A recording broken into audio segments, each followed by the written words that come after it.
Welcome to the EVs with Kaz podcast. Each episode is a conversation with someone who drives an EV on a regular basis.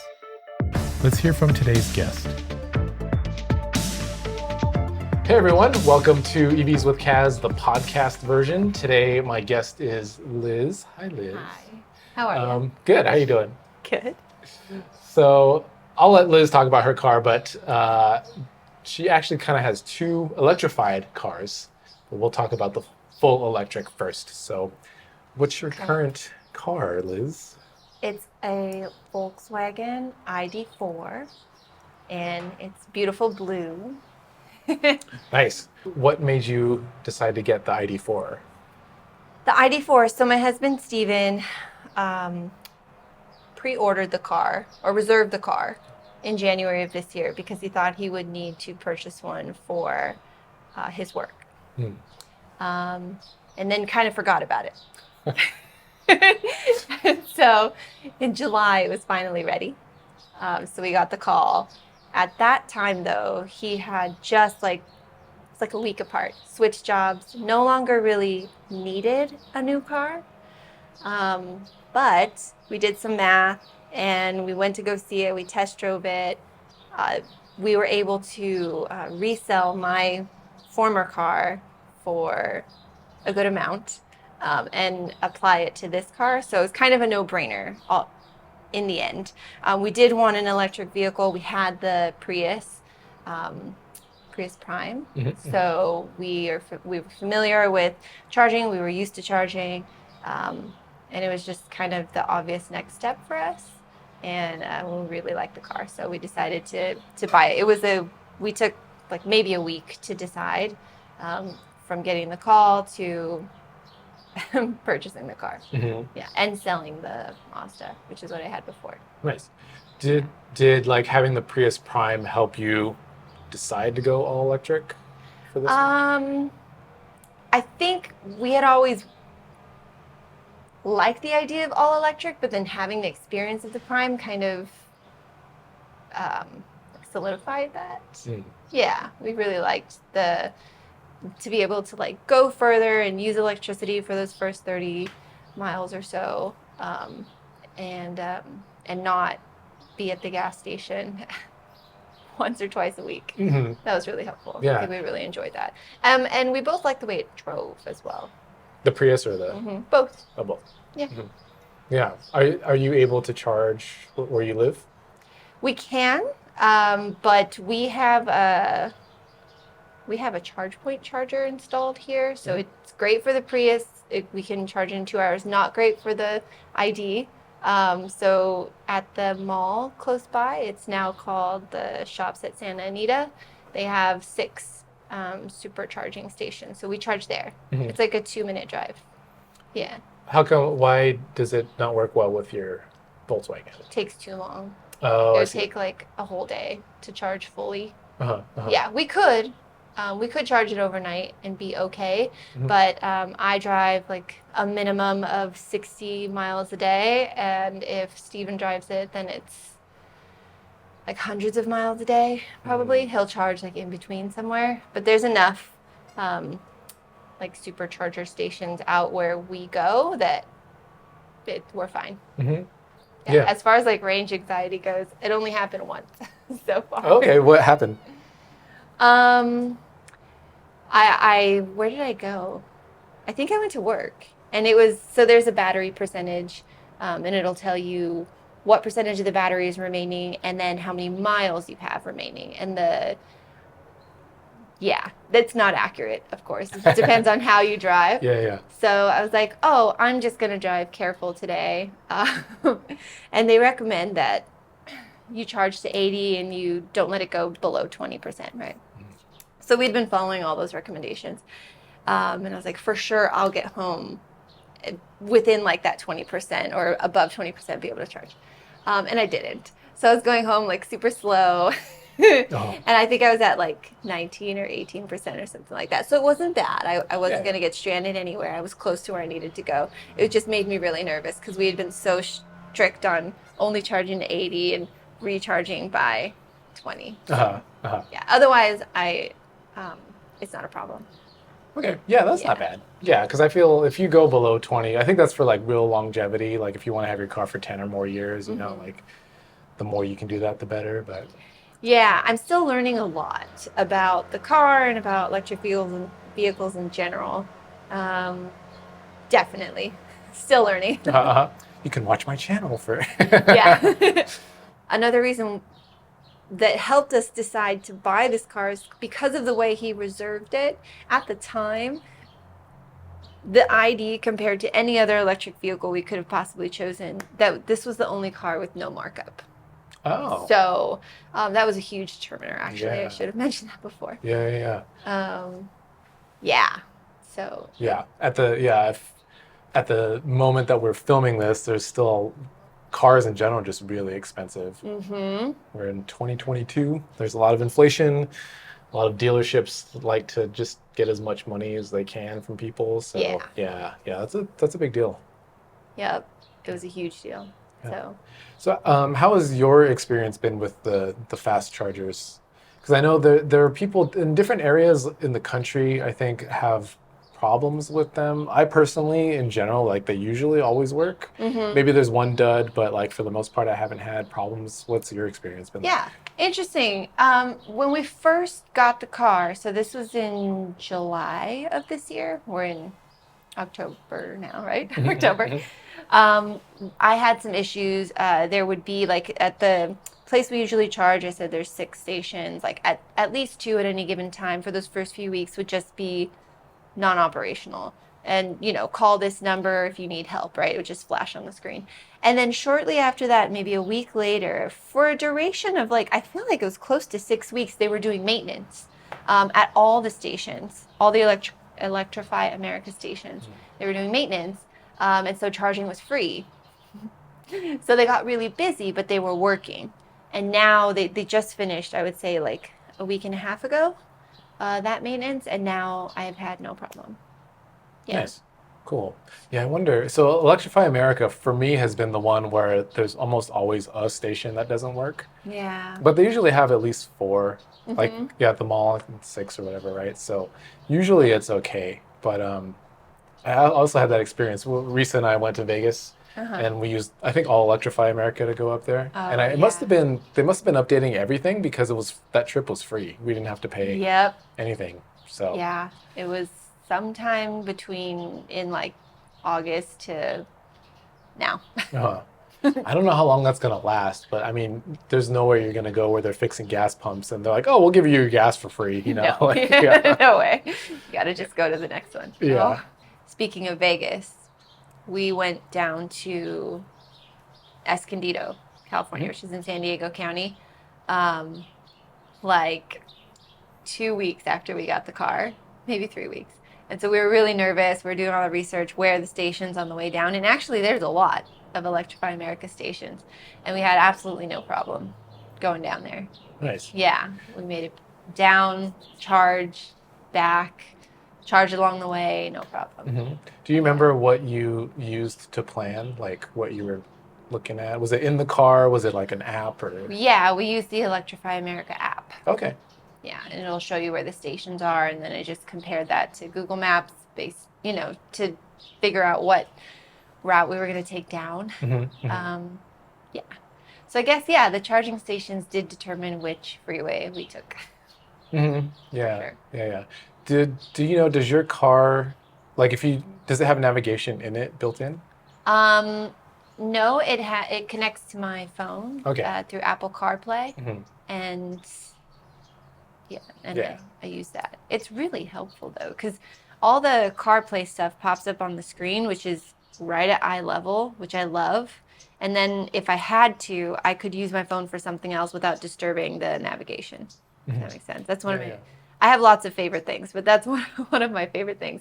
And then I get in the Prius, I'm like, darn, I can't do that same thing here. Yeah. What year is your Prime, your Prius? What year is this? 2022. So probably 2018-ish. Okay. It's about 4 years old. Yeah, I think. Yeah, Risa's is a 2017. Risa's my girlfriend, those of you that are watching and listening. And I think that either the year after her model or the 2 years after they got CarPlay. And she's like, dang it, I should have gotten that one, or I should Yeah, have we waited. definitely don't have that. Yeah. Yeah. Yeah, it helps a lot. I have it in my car too. And like, I feel like cars that don't have it, it's like, why don't you, like new cars, you know, there's some that don't have it. And it's just really handy to be able to have all the apps, or not all, but Yes. apps that you Not know. all. I know. I mean, don't tell the cops, but I wish Netflix was on there. You gotta get Tesla for that. Such a big screen. Yeah. Play while I'm sitting in 90 minutes of traffic. No. Yeah. In Japan, funny enough, I don't know if this was an illegal modification that Reese's aunt had, or if cars in general have it, but she was able to play DVDs on her car while driving. Oh. So you could have like something playing, like you don't necessarily have to watch it, but like Right, you could of have course. like the sound or the music, right? I was like, oh, did you get that modified, or did like it come like that? This was just a Toyota, like, I don't know. But apparently you can watch movies in Japan while you drive. That show that you always have on in the background could just be playing for you Yeah. while you're driving, you Yeah. know, instead of cooking or cleaning. It's actually so clear, the screen is, that Bailey, my daughter, sits in the back and she can see the whole thing. So if I bring Spotify up, she'll see like what we've played recently, and she'll tell me exactly, like, play the one that's the purple square, like I want to hear Frozen or whatever. She can see everything. Nice. Yeah. Well, we're on the topic, so that's one of your favorite things, right? What are some other things that you like about the ID4? I really like, what do I like? I like that I can push a button to close the trunk. And actually, we have that foot swiping feature, but I haven't been able to master that maybe but 1 or 2 times. But the button is really, really helpful, because when I am with Bailey, I have her bag, my bag, probably an extra thing. Maybe we went grocery shopping, so I'm like packing it on. I just push it and it closes. So I really like that. I love the auto hold feature when you brake. Yeah, I don't know how else to describe that. It just flashes auto hold, and I can take my foot off the brake and the car stays. I love that because working in fitness for so long, and especially with people with injuries, I have seen so many commuters and super commuters have chronic injuries from sitting, and especially on their right side versus their left side, their driving leg versus their stationary leg. And it's so vastly different, and usually we narrow it down to the 90 minute to 2 hour commute. So I love that I can like take my foot off and like rest at a 2-minute light. It's one of my favorite things. Yeah. That's nice. So as far as like not ergonomics, but just helping the sitting situation. Yeah, it's great. What else did I love? Do you use one pedal driving? Or do you have that in that car? I'm not sure how. One pedal driving. I'm not familiar. So, There's like, still a gas in, well, not gas, but Yeah. So one pedal driving, like if you take your foot off of the gas pedal, air quotes there for the podcast people, it'll start slowing the car down. Oh, the regenerative braking. Yeah, the regenerative Yeah, braking. we do have that. So feeling wise, I'm fine with it as a driver, but as a passenger, it feels like the driver has no control. Like I'm constantly being like jerked around in the regenerative driving mode. I get like kind of nauseous with that. But as the driver, no problem. With that car, are you able to come to a complete stop that way? I can. Yeah, if I time it right.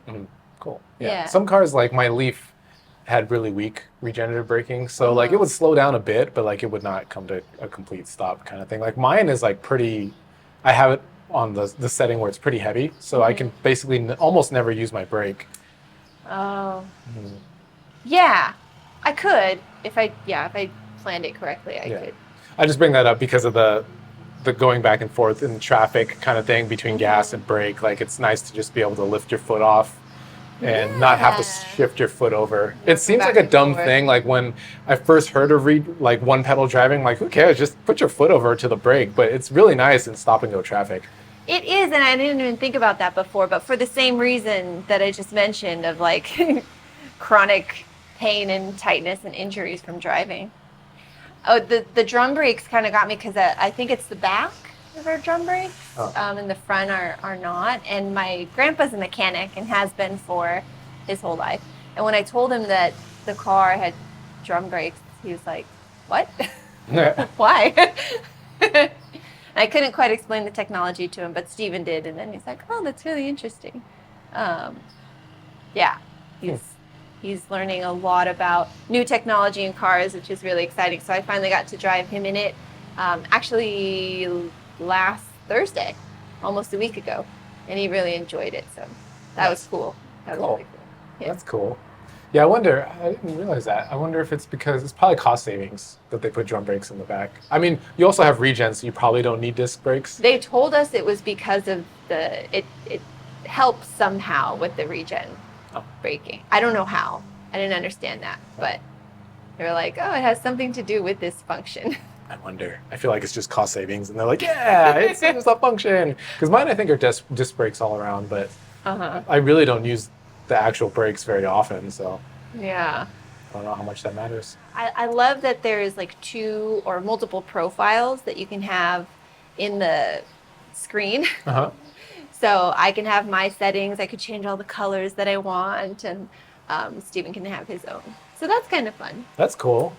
What colors, like lighting inside, or? Inside, there's like lighting in the little nooks in the door handles, and then across, not the dash, but like right underneath, there's a band across. So you can have 2 different colors, or you can have them all the same color.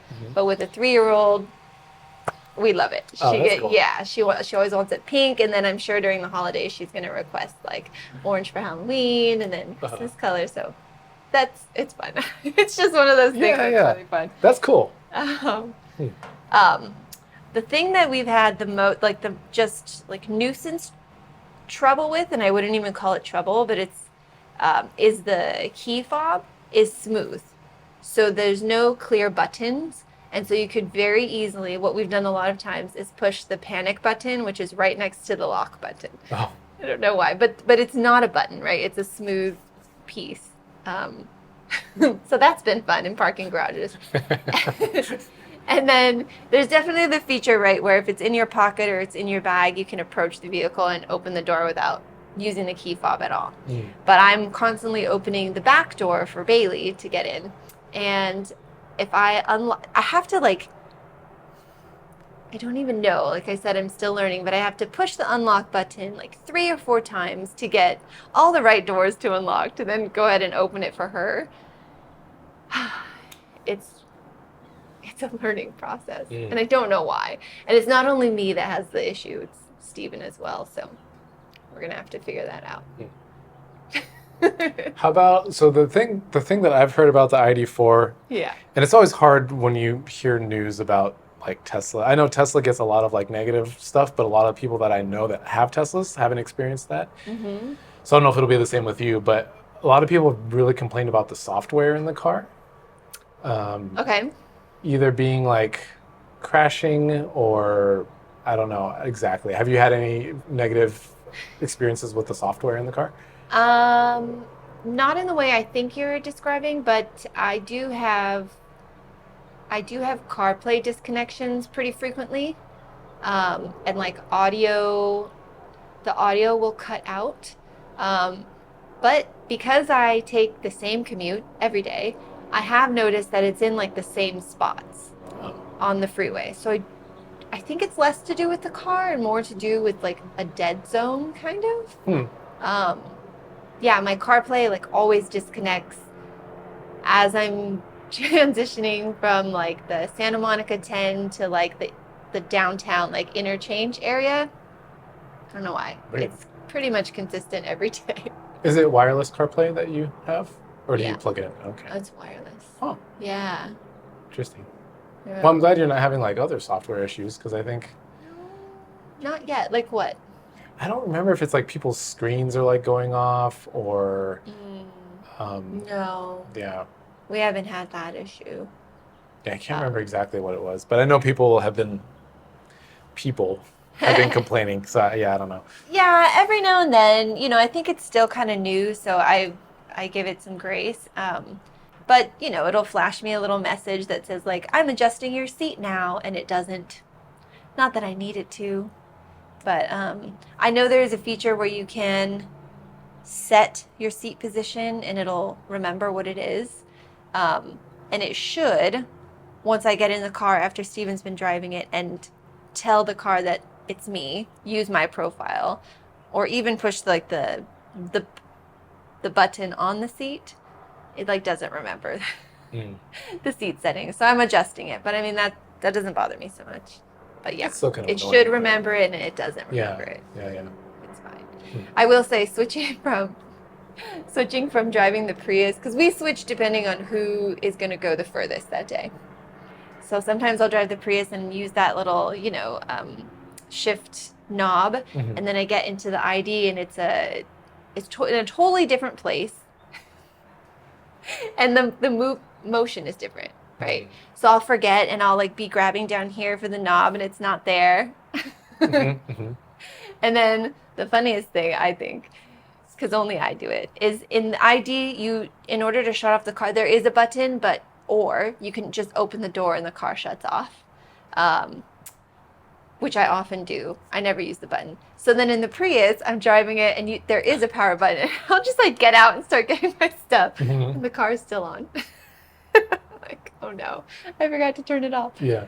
So, so that's fun. I mean, Yeah.